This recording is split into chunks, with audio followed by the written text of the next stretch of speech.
Lukas 14. Pada suatu hari Sabat, Yesus pergi makan di rumah seorang Farisi yang terkenal.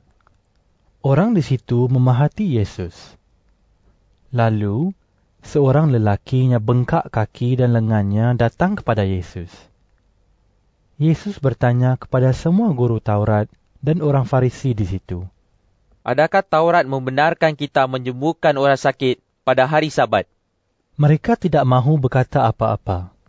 Lalu, Yesus memanggil orang itu dan menyembuhkan dia. Kemudian, menyuruh dia pergi.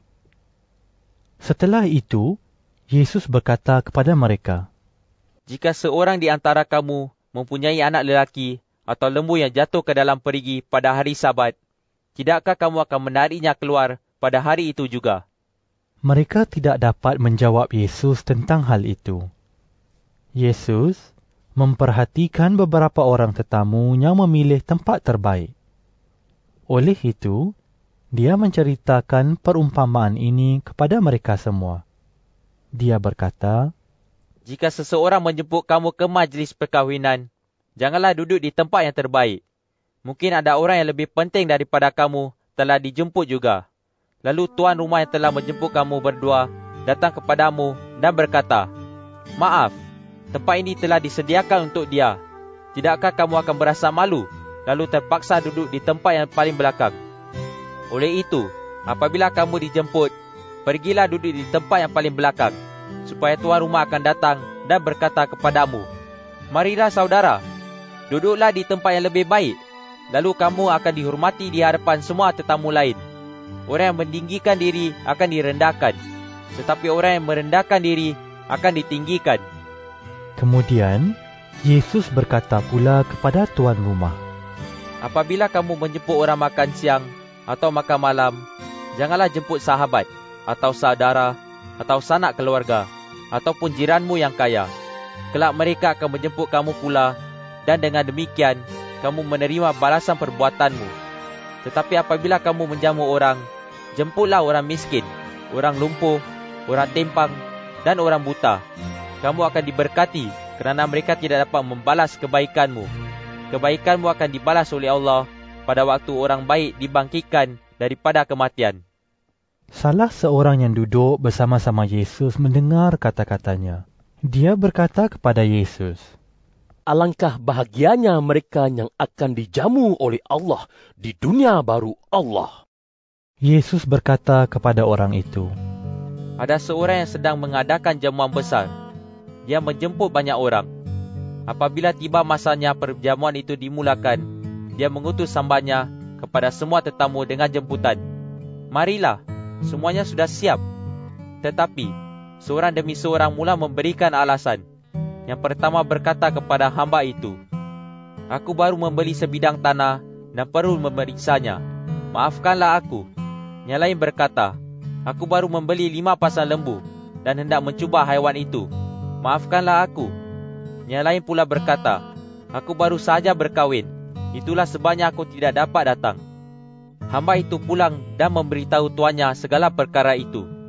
Tuan itu sangat marah, lalu berkata kepada hambanya, 'Cepatlah pergi ke jalan dan lorong di kota. Jemput orang miskin, orang lumpuh, orang buta, dan orang timpang.' Kemudian hamba itu berkata, 'Tuan, perintah Tuan sudah dijalankan, tetapi masih banyak tempat yang kosong.' Lalu tuan itu berkata kepada hambanya, 'Pergilah ke jalan dan lorong di luar kota, dan suruh semua orang datang supaya rumahku penuh. Ketahuilah, tidak seorang pun daripada tetamu yang aku jemput itu akan menikmati perjamuanku.'" Orang ramai berjalan bersama-sama Yesus. Dia berpaling dan berkata kepada mereka, "Sesiapa yang datang kepada aku, tetapi tidak dapat mengasihi aku lebih daripada ibunya, bapanya, isterinya, anak-anaknya, saudara lelakinya, dan saudara perempuannya, bahkan dirinya sendiri, tidak dapat menjadi pengikutku.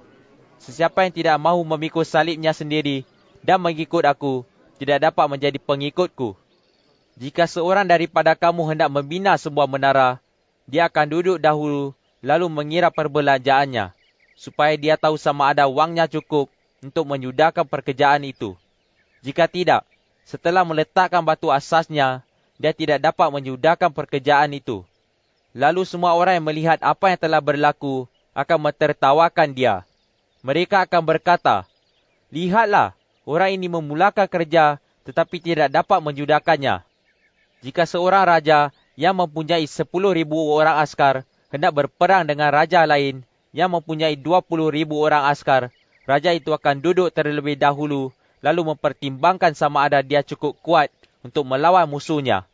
Jika dia tahu bahawa dia tidak kuat, dia akan mengirim utusan untuk minta perdamai semasa musuhnya masih jauh. Akhirnya, Yesus berkata, Demikian juga dengan kamu. Tidak seorang pun daripada kamu dapat menjadi pengikutku, kecuali dia meninggalkan segala miliknya. Garam sangat berguna, tetapi jika garam sudah menjadi tawar, garam itu tidak dapat menjadi masin lagi. Garam yang tawar tidak lagi berguna untuk menyuburkan tanah ataupun untuk dijadikan baja. Sebaiknya dibuang sahaja.